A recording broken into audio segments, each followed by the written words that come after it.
আজকে আমি রান্না করব শীতকালীন সবজি আর গরিবের ইলিশ মাছ দিয়ে ঝোল।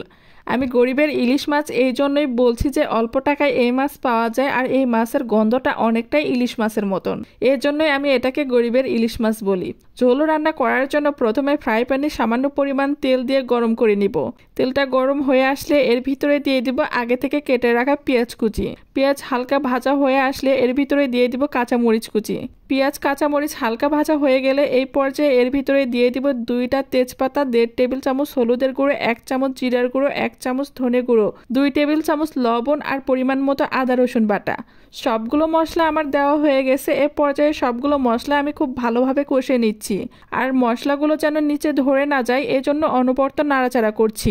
মশলাগুলো আমার কষানো হয়ে এসেছে। এখন আমি এই কষানো মশলার ভেতরে দিয়ে দিব কেটে রাখা আলু, ফুলকপি আর সিম। সবগুলো সবজি দিয়ে ভালোভাবে মশলার সাথে মিক্সড করে নিচ্ছি।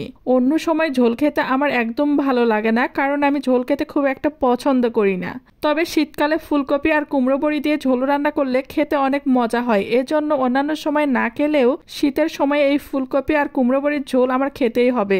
তাই তো মাঝে মাঝে এই রান্নাটা বাসায় করা হয়। তাছাড়া আমার বড় এই রান্না ভীষণ পছন্দ করে।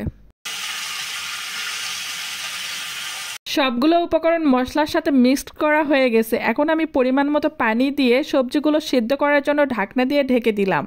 এরপর 15 থেকে 20 মিনিট রান্না হওয়ার পর ঢাকনাটা উঠিয়ে দেখি সবগুলো সবজি মোটামুটি সিদ্ধ হয়ে গেছে। আর অন্য পাশে আমি মাছগুলো রান্না করে নিচ্ছি।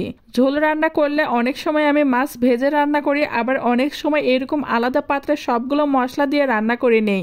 এ পর্যায়ে রান্না করা মাছগুলো ঝোলের ভেতরে দিয়ে দিব। মাছ দেওয়ার পর ঢাকনা দিয়ে ঢেকে দিলাম। আবারও 10 থেকে 15 মিনিট রান্না করে নিব। তরকারিতে কুমড়ো বড়ি দিলে তরকারির স্বাদ আরও বেড়ে যায়, তাই আমি শুরুতেই কুমড়ো বড়িগুলো হালকা তেলে বাদামি করে ভেজে নিয়েছিলাম। 10-15 মিনিট পর ঢাকনা উঠিয়ে এখন আমি ঝোলের জন্য পানি দিয়ে দিলাম। এই পর্যায়ে ভেজে নেওয়া কুমড়ো বড়িগুলো একটা একটা করে তরকারির উপরে দিয়ে দিব। তরকারি নামানোর 10-15 মিনিট আগে তরকারিতে কুমড়ো বড়ি দিলে কুমড়ো বড়ি ভেঙে যায় না।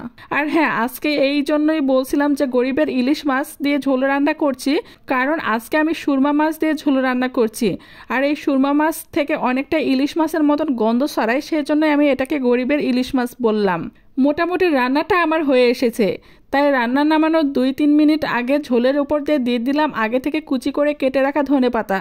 বিশেষ করে আমি ধনেপাতা খেতে ভীষণ পছন্দ করি, তাই যে কোনো রান্নায় আমি সবসময় চেষ্টা করি ধনেপাতা দিয়ে রান্না করার। ধনেপাতা দিয়ে 2-3 মিনিট রান্না হওয়ার পরে চুলাটা বন্ধ করে দিলাম।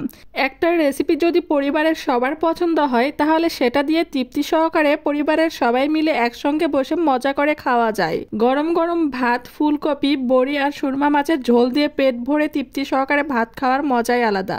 আজকে এখানেই বিদায় নিচ্ছে। নেক্সট আবারও দেখা হবে নতুন কোনো ভিডিওতে। Take care.